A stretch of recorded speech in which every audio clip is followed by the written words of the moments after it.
An old man with a thick mustache starts whispering to see if anyone's heard the latest gossip. He grins with a creepy smile, clearly enjoying the drama he's about to share. He brings up the terrifying slug-headed specter that recently slaughtered an entire family. While it sounds like just another monster story, this one is actually pretty special because of how it ended. A few days after the massacre, the monster's bloody head is found impaled on a tall bamboo pole. Someone left it right on public display on the front gate of the family's estate.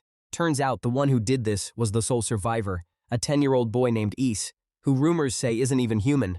Meanwhile, life goes on in a peaceful traditional village nestled quietly beneath the mountains. Back at the gate, the specter's severed head still sits rotting in the open air. A mysterious traveler named Mong-Ryeon arrives at the scene, recognizing it as the place the villagers talked about. Looking up at the gruesome sight, the famous specter hunter admits she actually feels a bit sorry for the monster. She recalls how a terrified villager begged her to slay a monster wearing a human face. It makes her ponder the idea of a specter shapeshifting into a 10-year-old child. After all, she reasons, a regular kid couldn't possibly kill a specter, especially considering the sheer cruelty of putting its severed head on public display. She slowly pushes open a wooden gate, wondering what she's about to find on the other side. Stepping through, she spots a young boy sitting alone against a pile of rocks. Covered in blood, the exhausted Ise looks up and weakly asks who she is. She introduces herself as Mong-Ryeon, a specter hunter, which the boy quietly repeats to himself. She stands over him, taking in his battered appearance. She realizes this must be the kid the villagers were so terrified of. Looking closely at his completely lifeless eyes, she wonders if that's what scared everyone so much. Still, she decides not to jump to conclusions, noticing a crude grave nearby and realizing the boy must have dug it himself. She notes that he's clearly gone without any food or water for a really long time. She sets down a steaming bowl of hot porridge right in front of him. She tells him to eat up, leaving the confused boy to ask why she's even offering him food. She pauses, asking him if he really came all this way to slay her just because his fellow villagers asked him to. He explains that they have always hated him and his creepy eyes, and now they just want an excuse to kick him out. Hearing this, she quietens down, looking at him thoughtfully from beneath her wide-brimmed hat. With a soft thud, she sits right down on the dirt next to the exhausted kid. Since it looks like he actually managed to kill a specter, she asks him to share the details of how he did it. The boy's mind flashes back to a horrific blood-soaked night. A boy remembers a terrifying multi-armed monster standing over a bloody scene of carnage. Terrified, the young boy could only hide in the closet and watch the nightmare unfold. He stared through the wooden slats, his wide eye frozen in pure shock. Suddenly, warm blood splattered right across his face as the monster finished off its victims. But instead of giving up, he armed himself with a sharpened bamboo spear covered in blood. He actually managed to drive the spear straight through the monster's neck, ending its reign of terror. Ise explains how he hid in a swamp, tracked the beast, sold his belongings for information, and finally got his revenge, leaving Mong-Ryeon amazed that a 10-year-old pulled it off. She then asks why he put the specter's head on display at the gate, and the boy explains he wanted the exact same revenge on the monster that ate his family. She admits his story is hard to believe, but looking at him, she can tell he isn't lying. She realizes that even with the right weapon, hunting a specter is no easy feat for an adult, let alone a kid who showed the incredible judgment, tenacity, and decisiveness to pull it off, making him a born specter hunter. Sitting on the ground, Ise quietly says that now that his revenge is complete, he has no regrets. He leans back against the stone wall, admitting he just wants to quietly end his life right here beside his family. Suddenly, Mong-Ryeon reaches out and gives his forehead a sharp flick. Rubbing his forehead in surprise, he tells her his name is Ise, which she notes is a good name meaning a changing world. Then she asks if he really thinks he got his revenge just by putting that one head on display, and he hesitantly says yes. She presses further, asking if he just compromised because he thought this was enough. Pointing out that he lost his family and his will to live, she asks how he can possibly be satisfied with killing just one specter. Since he isn't a specter himself, she declares their request cancelled and turns to leave, bidding him farewell. Ise is left sitting there in silence, completely stunned by her words. While the boy processes this, the scene shifts to a local official shouting in absolute shock.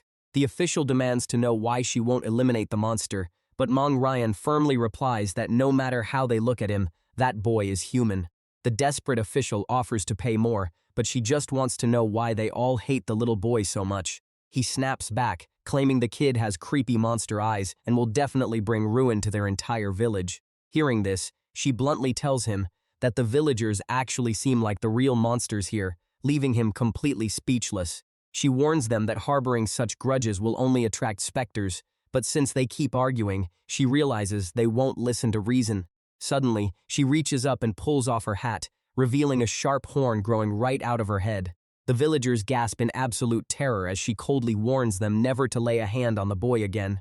With a fierce glare, she promises they will face a brutal flogging from her, a powerful Dokaebi, if they disobey. The terrified man screams that she is a specter, but she corrects him, explaining that Dokaebis actually ally with humans to hunt them. Knowing they will just see her as another monster anyway, she officially cancels their request and turns to leave. The villagers can only groan in frustration, bitter that even their hired specter hunter turned out to be a monster. Now left completely on their own, one of the panicked men desperately asks what they are supposed to do next. Another villager looks down with a dark expression, muttering that they have no other choice but to take action. With terrifying, bloodshot eyes, the angry mob decides they will just have to protect their village with their own hands. Soon, sparks fly wildly as a fire is suddenly ignited in the dark. They gather with torches, setting a building ablaze.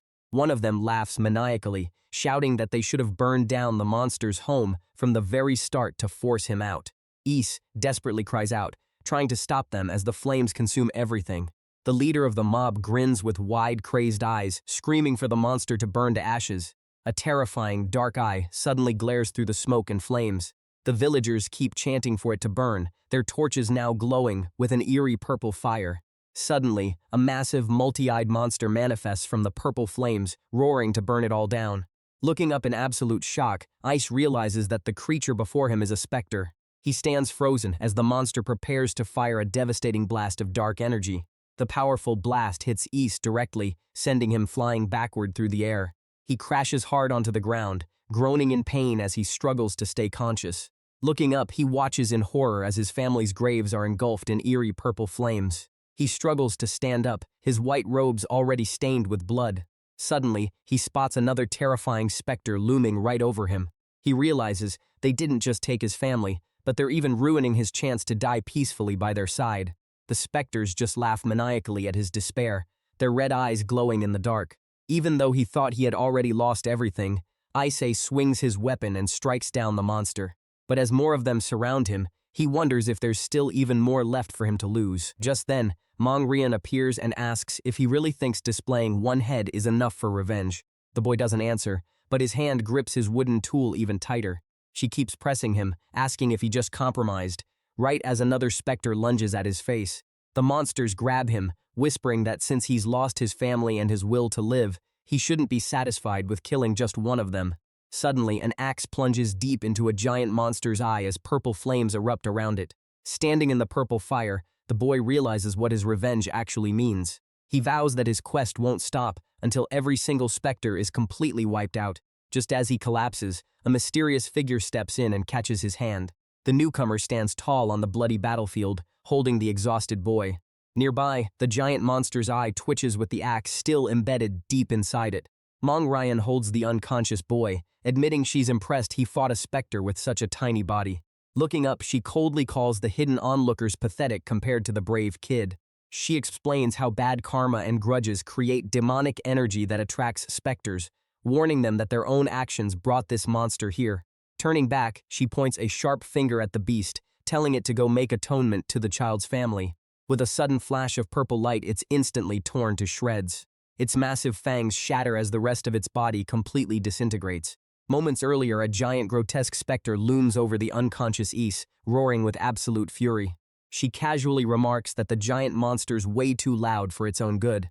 Lying battered on the ground, Ice weakly asks if it's really his path to exterminate all specters. Mong-Ryeon looks down at him, calling it a fine choice and promising that he'll see better days if he survives. She gently hoists the boy onto her back, telling him she'll protect him until he's strong enough for revenge. With that promise, she carries him away down the path, heading toward the glowing sunset. A bright orange butterfly flutters peacefully over a quiet courtyard. It drifts closer, passing by a strand of long purple hair. The butterfly gently lands on the shoulder of a mysterious woman watching over a sleeping boy. The boy finally stirs, letting out a soft groan as he starts to wake up. Sitting by the doorway, Mong-Ryeon calmly asks him if he's awake. As he looks at her in confusion, she introduces herself as Mong-Ryeon, a specter hunter. She tells him he's free to resent her for saving his life on a whim. Her words trigger a memory of the terrifying, flaming specter that attacked his village. He remembers the absolute chaos and destruction of that night. He also remembers a figure walking away into the blazing sunset. Looking out at the quiet morning, he sadly realizes the destruction of his family's graves was real. He unwraps his bandages, letting them fall to the floor. He's shocked to find that all his burn scars have completely vanished. He sincerely thanks her, praising the Dokebi, which surprises her since he's so calm about her identity. He explains that since she's not a specter and treated him kindly, her race doesn't matter, earning him her quiet admiration.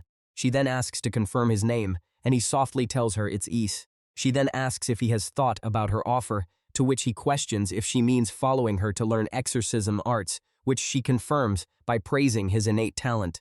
Although she promises to provide him with a home and the strength needed for his revenge, he remains suspicious of an offer that sounds far too good to be true.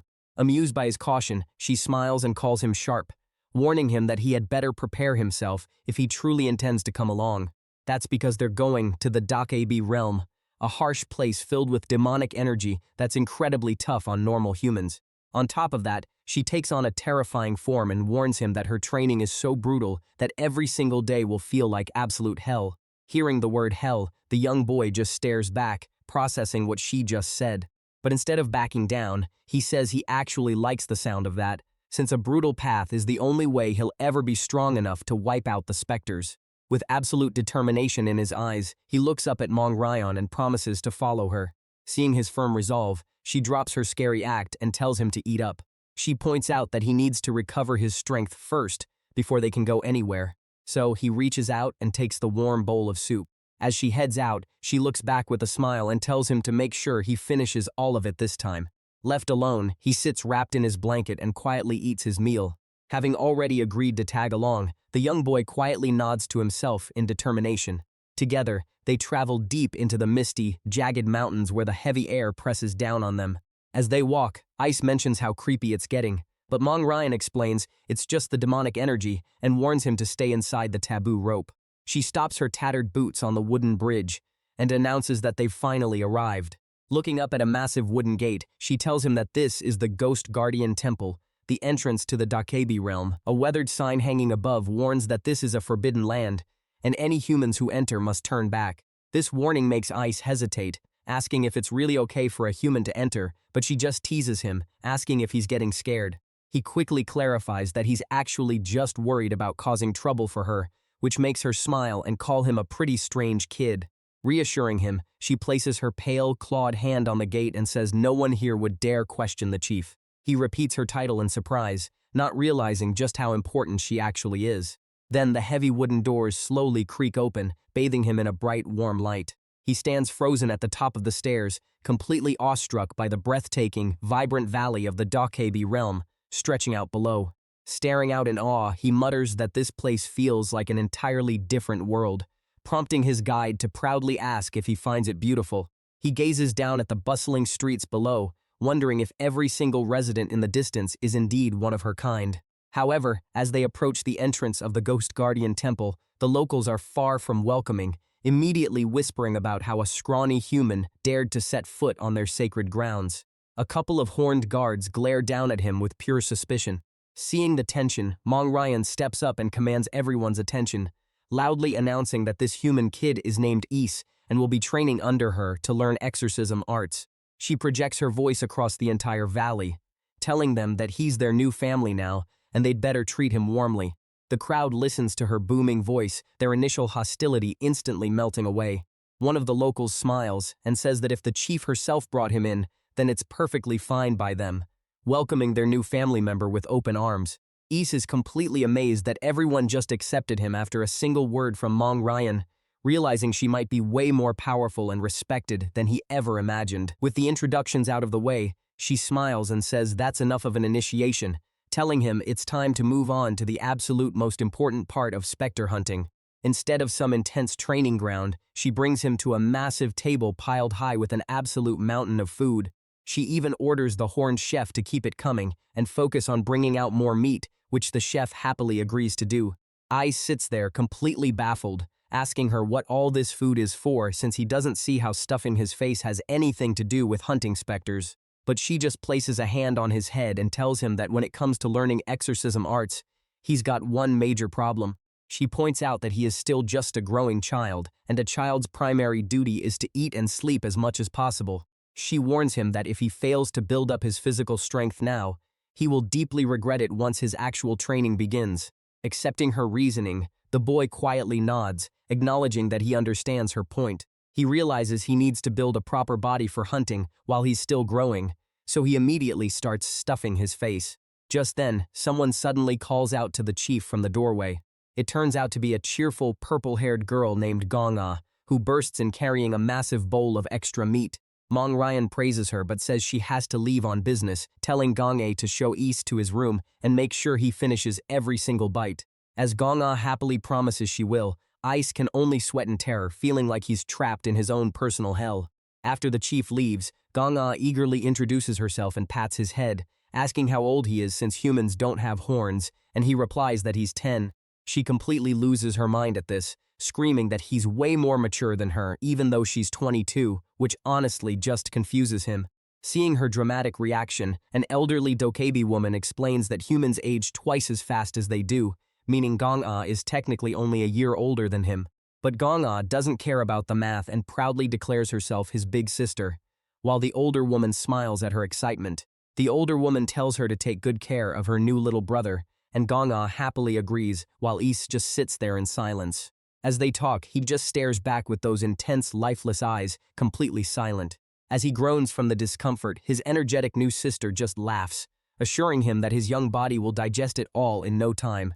She then points out how incredibly lucky he is to receive personal lessons from the chief, though he secretly wonders if their leader is truly that remarkable. Gong-ah is shocked he doesn't know, explaining the chief is a 300-year-old legend, stronger than everyone else combined. Hearing about her 300-year lifespan makes him realize just how different humans and dokebis really are. Yet looking at Gong-ah and Mong-Ryeon, he still struggles to see any real difference between them and ordinary people. Seeing her bright, warm smile makes him experience a kind of kindness he never felt back in his old village. But just as he reflects on this unfamiliar warmth, a harsh voice suddenly calls him out for being a human.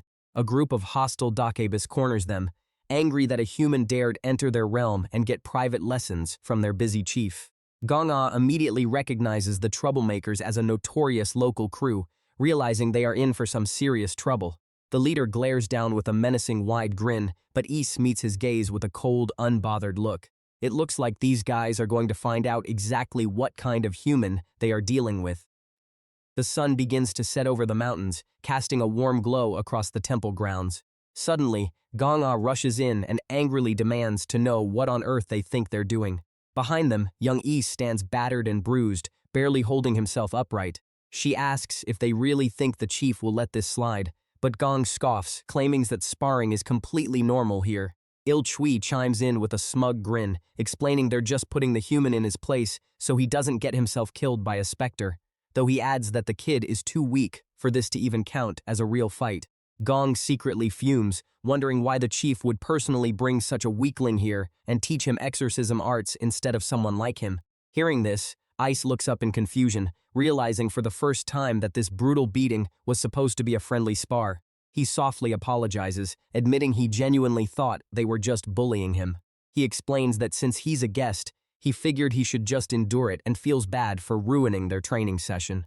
This completely dumbfounds Gong, who can only stare back in absolute shock. He remembers how he relentlessly struck the boy, landing heavy blows right to his face. During the fight, he had taunted Is for being a weak human who had no choice but to take the hits. He had even accused the boy of getting cocky just because he was holding back to avoid killing him.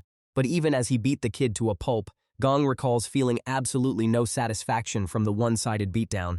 What truly creeped him out was how Ice never once closed his eyes, staring straight ahead even as the punches landed.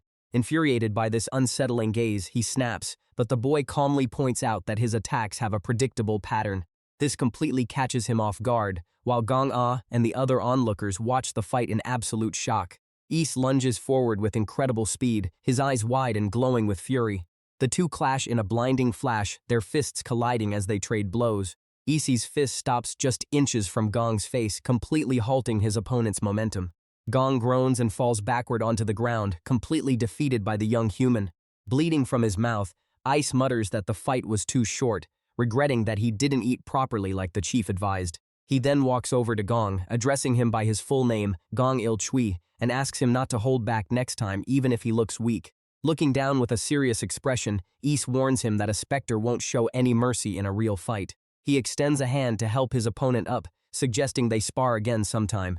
The chief stands in silence, looking deeply concerned as she contemplates the challenges ahead. Later that night, the scene shifts to the quiet mountains surrounding the temple under a starry sky. Turning to her young student, she points out that he looks like an absolute mess on his very first day.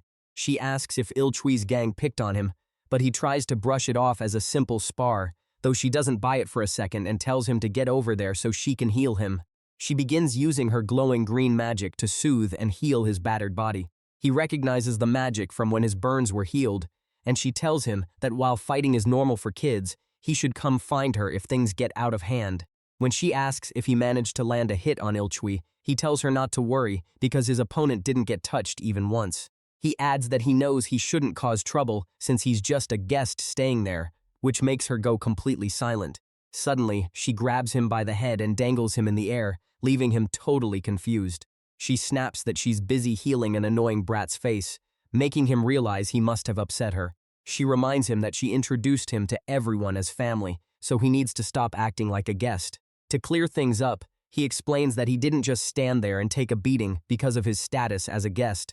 The truth is, against an opponent who was fighting seriously, he simply couldn't land a single blow. She tells him that's completely normal, since Il-Chui is talented enough to spar with full-grown adults. Hearing this, he wonders if someone that strong is actually capable of hunting specters. Her answer is a flat no, warning that the boy would surely die if he ever tried to hunt one. She points out how strange it is that Ise, who killed a specter, can't beat Il-Chui, yet the stronger fighter would instantly die on a hunt. She explains that exorcism isn't just about raw strength, pointing out how he used salt to defeat the tiled-head scholar to prove that information is key to victory.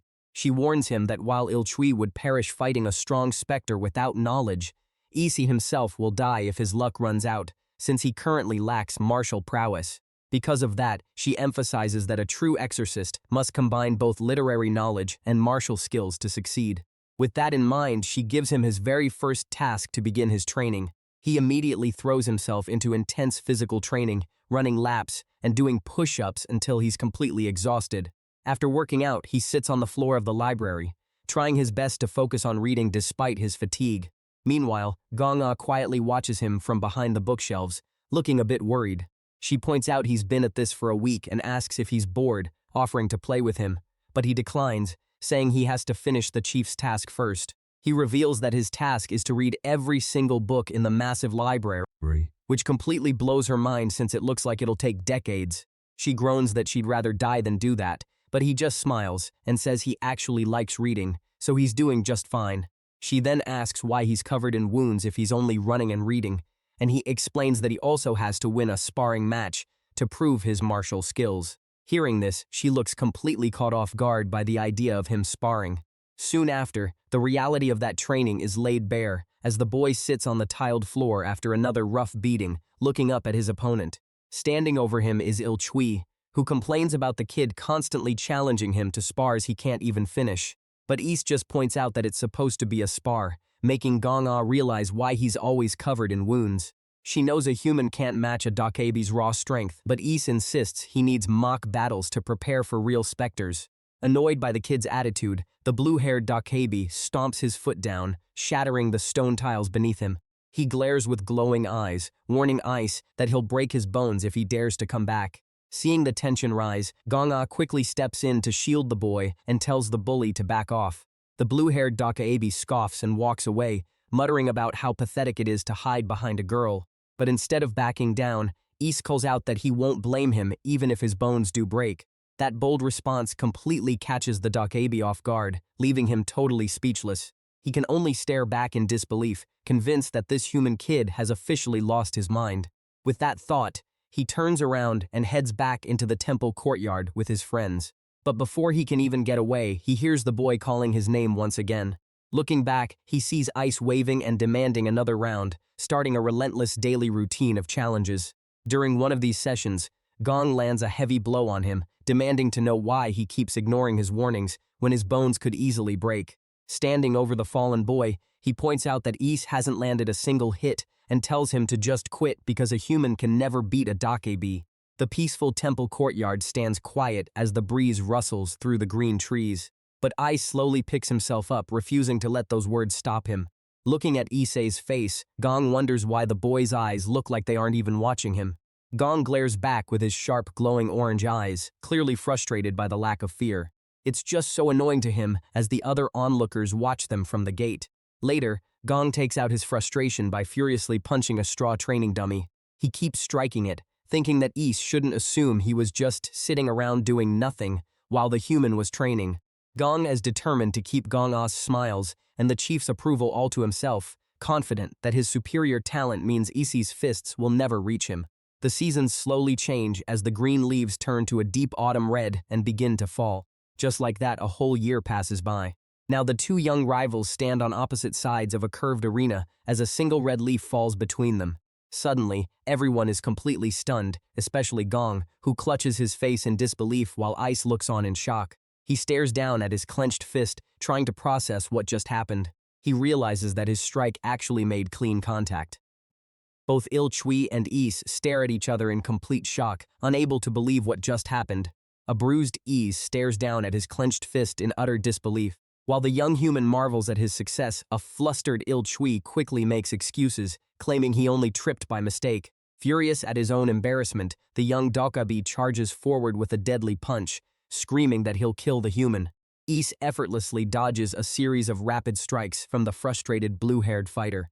Il-Chui grows increasingly frustrated as he realizes his opponent is dodging everything, especially since he didn't slack off on his own training this past year either. He can't wrap his head around how the human's single year of training could possibly be more valuable than his own. While Ice calmly realizes he finally understands the truth. He now comprehends the true meaning behind combining both scholarship and martial arts for the exorcism arts. It all comes down to the fact that most specters naturally possess incredibly powerful bodies. Since humans can never hope to bridge that physical gap through raw effort alone, pure strength isn't enough. He reasons that no matter how hard someone trains their body, there will always be a limit to hunting specters with physical force. Il-Chui lunges forward desperately, his hand outstretched in a furious, claw-like attack. But as Ice recalls the ancient diagrams and texts he studied, he knows that the secret to overcoming that limit is literary knowledge. Sliding low to the ground, he dodges a massive kick from his opponent during their intense spar. He targets the vital points, realizing that knowing these weaknesses makes the impossible exorcism arts actually possible. But even with all that knowledge, it means nothing if his attacks cannot actually land. Because of that, he needs to back up his knowledge with pure, overwhelming martial prowess. With incredible speed, he unleashes a flurry of punches directly into Il-Chui's chest. He knows that only by combining deep study with real combat experience can he truly master these skills. That's the only way a mere human body can ever hope to hunt down terrifying specters. As Il-Chui is sent flying from the final blow, Gong-ah and the other onlookers watch in absolute shock. Gong-ah can't believe her eyes, amazed that Ise managed to defeat Il-Chui after training for only a single year. She's stunned by how completely one-sided the fight was, while Goegil runs over to check on the defeated Il-Chui lying on the ground. After the intense match, the quiet peace of the temple grounds finally returns. As they walk together, Gong-ah keeps showering him with praise, but he just teases her for talking non-stop. Their playful banter is cut short as they watch the chief and her followers prepare to set off. But before the departing group can get very far, she suddenly stops in her tracks. One of her companions calls out to her, prompting her to turn around in surprise. Seeing her stop, Ice asks where she is going, and she explains she has to be away for a few days. She explains that she goes on regular specter hunting expeditions every year to maintain their alliance and show humans that Dakakebis are safe. This reminds her that she actually met Issei during last year's hunt, making him realize why she visited his village in the first place. Then she asks how his training is going, prompting an excited Gong-ah to start spilling the news about his progress. It turns out to be Il-Chui, who steps up and proudly announces that Ise actually beat him in a spar. The chief is amazed he managed this in just 1 year, while Il-Chui humbly praises Is and promises to train harder next time. This sudden politeness immediately makes Issei suspicious, wondering why his former rival is suddenly calling him by his name. Unaware of his scheme, the chief laughs happily, thrilled to see that Il-Chui has matured and is finally acknowledging his younger brother. While Il-Chui basks in the praise with a smug grin, Gong-ah rolls her eyes, realizing that getting the chief's approval was his plan all along. Walking away, the chief waves and tells the children to get along while she is gone. Watching her depart, Go-jeol happily tells Ice how glad he is to see him finally getting along with Il-Chui. This surprises the boy, who asks the little green-haired child when he got so close to that bully, only to learn it has already been over half a year. Go-jeol explains he only kept his distance because he thought Ice hated Il-Chui, but now that they're cool, Il-Chui grumbles a bit before inviting Ice to hang out with them, which immediately makes Gong-ah want to tag along. But Il-Chui quickly shuts her down, saying today is strictly a boy's day, leaving Gong-ah absolutely fuming at the unfairness. Refusing to take no for an answer, Gong-ah clocks Il-Chui right in the face, while Is just stands there touched that his rival actually called him his brother. Later that night, the full moon shines brightly over the quiet landscape. Everything seems peaceful outside the dark and silent Ghost Guardian Temple. But inside, someone has quietly unlocked the door to the weapons storage room. Sneaking through the dark, Ice nervously calls out to Il-Chui. He asks if they're even allowed to be in here, but Il-Chui just tells the human to hurry up and pick a weapon, making Is sigh since his rival is already back to using that annoying nickname. Holding up a set of bells, Il-Chui proposes they settle their rivalry with a specter hunting contest, where the first one to leave the temple and bag a specter wins. Is immediately hesitates, reminding him that the chief strictly forbade them from leaving the temple until they're adults, and there's no guarantee they'll even find one. That's when Go-jeol pops up wearing a helmet, mentioning that some scouts heard a baby crying nearby, which means a weak child ghost must be wandering close to the temple.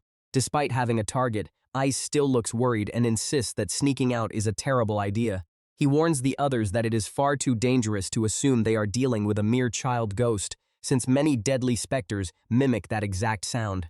Although he insists they should not hunt without solid information, Il-Chui simply mocks him, telling him to stop acting smart just because of his reading. When pressed to join them, he hesitates, stating he cannot disobey the chief's orders, which only prompts the bully to call him a coward. Seeing the holdup, the other Dakabis decide they're ready to head out and leave him behind.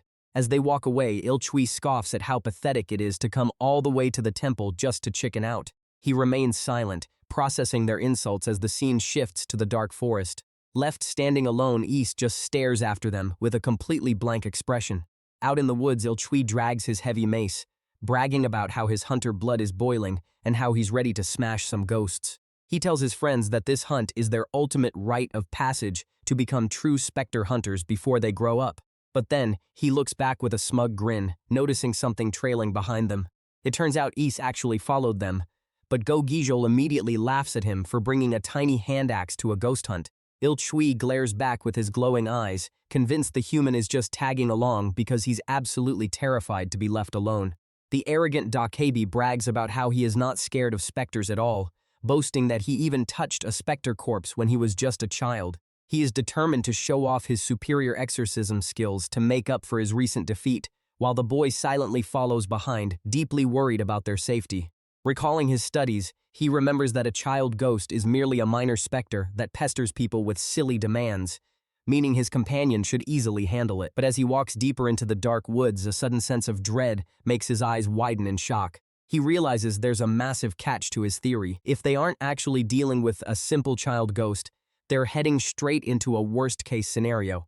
Suddenly, a massive, terrifying beast covered in screaming human faces emerges from the shadows, letting out a deafening roar. The group of young Dakabis and Is quietly make their way through the dark, eerie forest. As they search, Il-Chui grumbles about why their target hasn't shown up yet, since they definitely heard crying nearby. Go-jeol looks around nervously and suggests heading back since there's no sign of any child ghosts, while Is just stays quiet. This completely sets off Il-Chui, who snaps that anyone who wants to go back can go alone, accusing Is of looking down on him just because of one lucky spar. But Issei quickly tries to diffuse the tension, assuring him that he doesn't think he's stronger just because of that one win.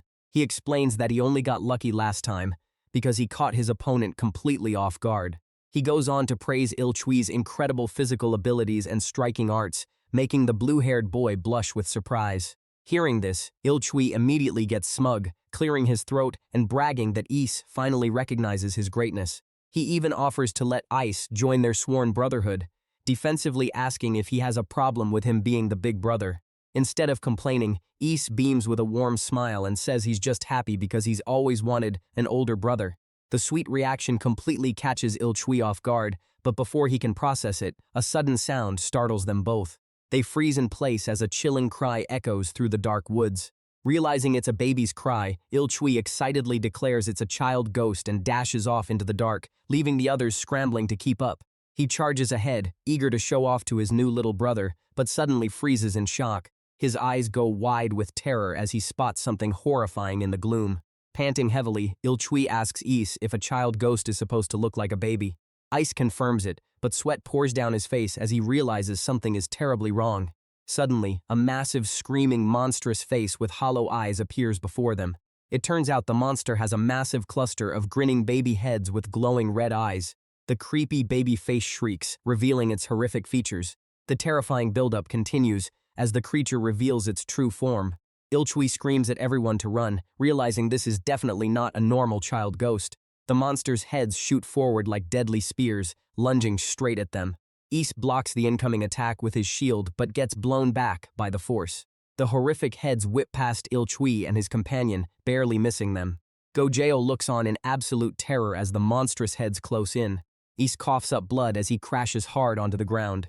He's glad he brought a shield but gasps in shock when he looks up to check on the others. Il-Chui screams in agony as one of the monster's heads impales him right through the chest. Nearby, Go-Jeo whimpers on the ground, completely paralyzed with fear as the battle rages around them.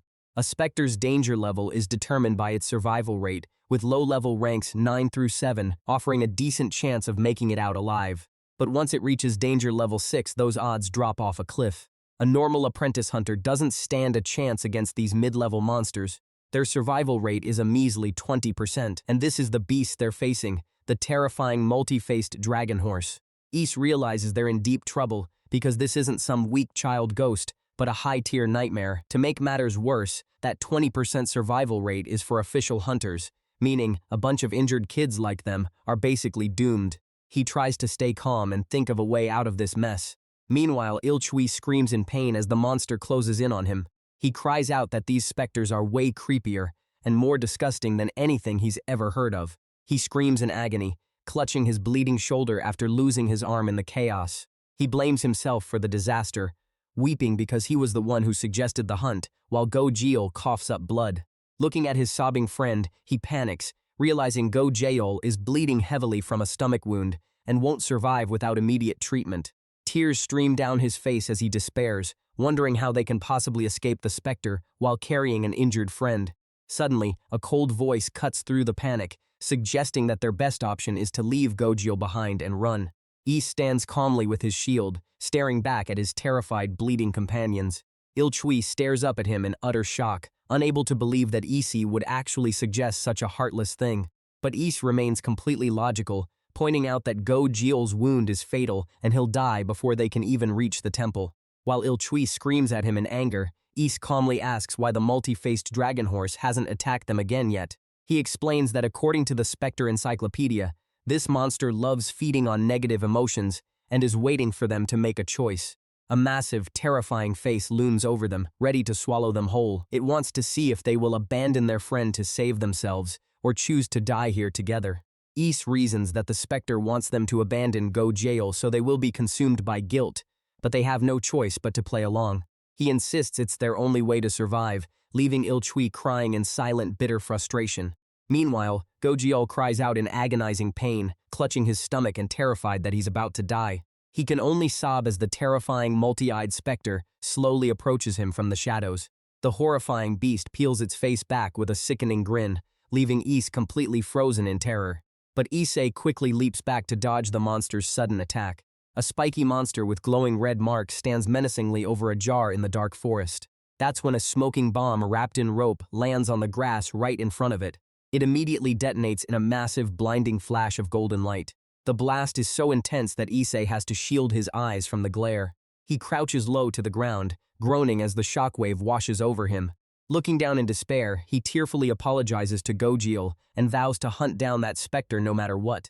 Meanwhile, the bright explosion continues to light up the night sky far above the trees. But the silence doesn't last long as someone dashes frantically through the underbrush. It's Il-Chui, who is running for his life and panting heavily in absolute panic. Elsewhere, Gojil is crying hysterically, staring down at his own blood-soaked hands. He wanders alone through the dark forest, wondering if everyone has abandoned him. Meanwhile, the fleeing boy continues his desperate run through the woods, bleeding heavily. He pants and calls out for Gojil, but gets violently slashed from behind. Back on the ground, Gojil sits wounded, crying that it's for the best so nobody else dies because of him. He looks up with tears streaming down his face, telling Ice not to worry about revenge. With his final breath, he begs Ice to just focus on surviving. Suddenly, a massive, terrifying specter with rows of teeth looms directly over him. Hiding behind a tree, Ice watches in absolute horror as blood splatters across his face. Gojil's lifeless body falls to the ground in a pool of blood. The monster's massive jaws clamp down, brutally crushing the poor boy. The scene shifts to the monster's dark, writhing flesh and glowing red eyes. Suddenly, Gojil's face emerges from the monster's skin, crying about how cruel everyone is. He screams in agony, demanding to know how they could leave him behind like this. He stands completely frozen in terror as the creature stares right back at him. The towering mass of screaming faces promises that it will be coming to find him very soon. Outside, a group of guards runs through the streets, shouting at everyone to hurry up. Waking up from the commotion, Ganga rubs her eyes and wonders why it's so noisy outside. A caretaker explains that the noise must have woken her up, revealing that Il-Chui, Woljong, Gojil, and even Ice have completely vanished from the temple. Shocked by the news, Ganga learns that the combat Dakebi already notified the chief and went outside the temple to search for them. She suddenly remembers them inviting her to play earlier, realizing with dread that they actually snuck out of the village. Her face pales as she realizes the immense danger they've put themselves in. Looking out into the dark night, she desperately prays for them to return safely. Meanwhile, deep in the forest, a lone figure sprints desperately through the dark trees. It's Is, his face tense and covered in sweat as he pushes his body to the absolute limit. As he runs, he can't help but look back at the nightmare he left behind. He envisions the horrific sight of Gojil being brutally crushed and devoured by the monster. He's forced to live with the heavy weight of the brutal choice he just made to survive. He tries to rationalize this choice, telling himself that facing the demon head-on would have meant total annihilation. Sacrificing Gojil was the only way to save the remaining three and keep a future chance of defeating the beast alive, just like when he hid from the monster that destroyed his family. He tells himself his only option was to survive, track the beast to its lair, and avenge his family, calling it the best judgment he could make. But then he remembers Gojil's kind words, apologizing for not approaching him sooner and promising that everyone would eventually see what a good kid he really is. Yet, despite knowing it was the logical choice, that heavy burden still weighs on him. As he slowly walks through the dark forest, his feet drag heavily with every step. Because leaving a friend behind is incredibly painful, and it makes him absolutely hate himself for being so helpless. Looking down in the shadows, he realizes that all of this suffering only happens because demons exist in this world. Suddenly, a loud voice cuts through the silence, startling him as someone announces they've found him. It turns out to be Guichen, the combat patrol officer, who glares down at him in pure frustration. Recognizing the officer, Ice can only look up as Guichen demands to know if he has any idea how much chaos he's caused, warning him to prepare for a severe scolding once the temple head returns.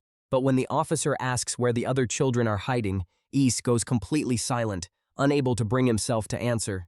Finally breaking his silence, the boy explains that they ran into a terrifying demon in the forest, and while escaping, he got separated from Il-Chui and Voljong. Worst of all, Gojil was eaten by the monster.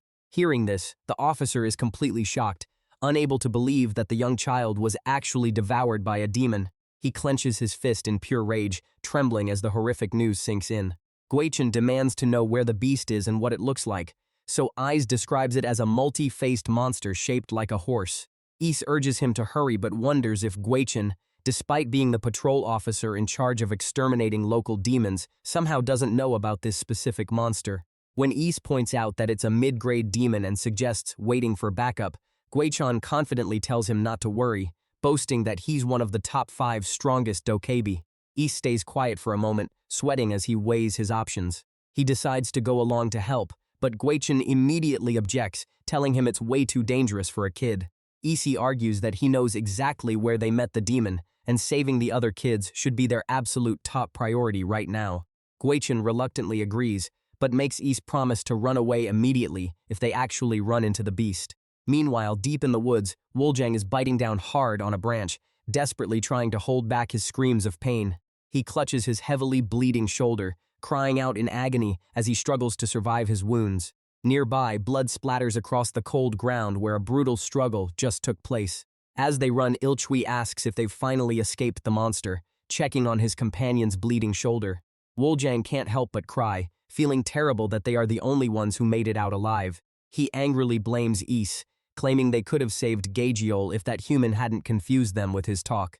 Gong Ilchui points out they'd be dead without Ise's warning, but Woljang immediately snaps and calls him an idiot. He rants that surviving like this is a total disgrace, but a sudden loud wailing cuts him off. The sudden noise makes Woljang freeze in place, his face turning pale with pure terror. His legs start shaking uncontrollably as the bizarre crying sound gets louder and louder. He stares wide-eyed into the darkness, completely paralyzed by the noise.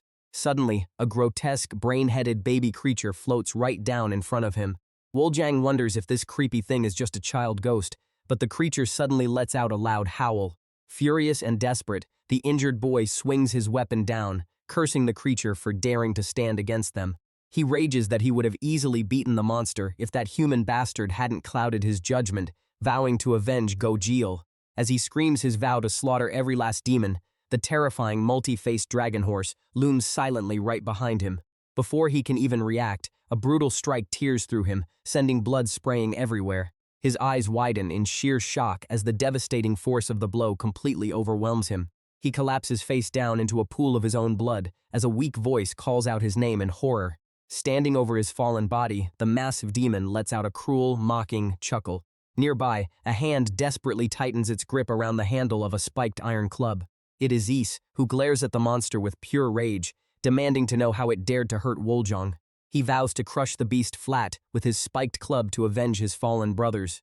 But before he can strike, the terrifying demon looms over Woljang, screaming for vengeance while the bloody boy can only mutter the same word in despair. Guichin leaps down from above, his fist creating a massive impact on the ground. Furious, the officer roars at the monster, demanding to know how it dares lay a hand on a child of Guisu Temple. The multi-headed demon is pushed back by the force of the blow, snarling in anger. Guichin yells at Ise to take Ilchui and get back while he handles the beast himself. Ise rushes to help the injured Ilchui, who looks up in relief as Guichin arrives to save them. Meanwhile, the demon growls menacingly, preparing to retaliate. The illusions of Woljang and Gaejeol beg Guichin to stop, crying out and asking why he is trying to hurt them. But then, the faces of the crying children appear on the demon's body, pleading for mercy. Seeing his beloved nephews crying out to him, Guichin freezes in absolute shock. He hesitates, calling out the names of Woljang and Gaejeol in utter disbelief. Taking advantage of his hesitation, the demon brutally impales Guichin right through the chest. Despite the mortal wound, the officer is absolutely furious, screaming at the monster for daring to pretend to be the children, while the illusion of Woljang cries out about a promise to learn staff techniques. He grips his staff so hard his hand shakes, trying to find the strength to swing. But looking at the crying face of the boy makes him hesitate. The illusion of Woljang keeps crying, saying they waited so long for that day to come. Both children beg Guichin to free them from the monster, claiming they're still alive, which completely paralyzes him with grief. Deep down, Guichin knows these aren't the real kids and that he should just crush them all, but his emotions cloud his judgment, a weakness the wailing dragon demon knows how to exploit perfectly. It's a trick the monster has used to break the will of countless victims, and as it screams for help, Guichin completely loses his resolve to fight. The attack lands with brutal force, slicing deep into the demon's flesh. It turns out there's an anomaly among the prey, as Ise leaps in covered in blood, telling Guichin to snap out of it, because this thing is just a demon. This kid is completely defying everything the wailing dragon demon thought it knew about its prey.